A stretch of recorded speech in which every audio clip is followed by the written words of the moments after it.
Whoop, whoop, whoop. Right now we're in Fallen Rock Park. There's over a sighting for every day of the year. A lot of them just, there'll be like a dead deer. Everything's still there except the river or the liver ripped out. Average height is like 7 foot, and then like probably an average weight is like 500-600 pounds.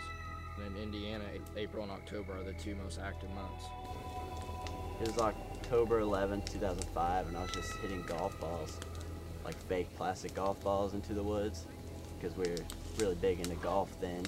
And then I just heard something rustling, you know, just like a dog, cat, whatever, and I was like, oh well. So then I kept hitting, and then I noticed it sounded bigger, so I was like, that's weird. But then I kept going, but yet the hair on the back of my neck was standing up, so I was like a little eerie. And then when I heard a loud break of like a big log, it almost sounded like just all those and just breaking, and I was like, holy cow, what's that? And then basically to my left, diagonal, just like straight, the creature just came running up over the hill, like out of the valley.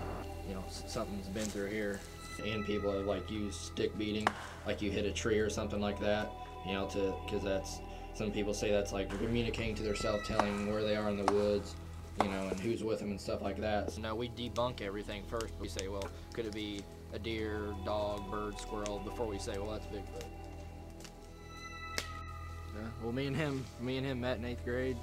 Just had I think a science class together first period, and got a seating chart, got teachers set us beside each other, and just kind of clicked. I mean, you know, we got along real good as friends, and then we just kind of, you know. We never met till that day though. Yeah, we knew each other just from, you know, being in Greencastle for all our life and going to school with each other. But I mean, yeah, we just kind of just brought a Bigfoot one day and just knew, you know, we've always been, both of us have been interested, you know, the rest of, you know, before we met and everything else. And some people refer to it as a Bigfoot curse. Well, instead of drawing energy, just stuff just wants to mess up. Like, you know, we still like have done like, you know, math and just stuff like that to figure out, you know, patterns of, you know, like when they ate certain bait, you know, what times of year, and, you know, like certain lengths of footprints we found and stuff like that, you know, to try to figure out patterns and stuff that'll help us, you know, instead of just throwing random bait out wherever. When we were on Liz's trail. Yeah. And we heard the footsteps, and every time we'd stop, it would stop, but we could tell that it was like one step behind. That was more recently though than the time up the camera and I was putting up the peaches and stuff, and we heard something like paralleling us.